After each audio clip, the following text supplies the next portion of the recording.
Arugula, very healthy foods, green leafy vegetable. Our hearts beat to the city streets. We began to feel the fire.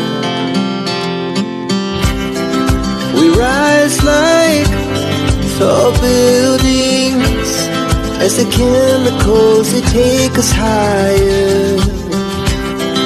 The night's young and it's just begun as she puts her hand in mine. Hello guys, good morning. Ayan guys, yung nagtatanong kung paano ang itsura ng arugula or jirjir na tawagin sa Arabic. Ayan guys, yun ay parang ang dahon niya parang daisy. Yan naman ang kanyang bulaklak, yellowish. Ayan.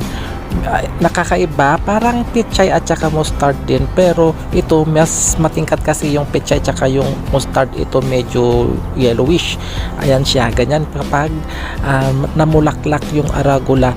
Ayan naman yung kanyang bunga, parang pechay at saka mustard din, ayan, pero maliliit pa, lalaki pa yan. Ayan, yan siya.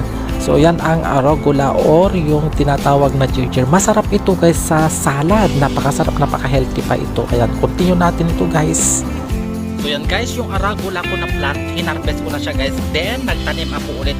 Ayan, as you can see, arugula yan guys. So ito yung mga buto na na-harvest ko, tanim ko na naman ulit. So ayan, di ba, magsipag-sipag tayo para meron tayong matitikmang fresh na gulay. Ayan, thank you for watching.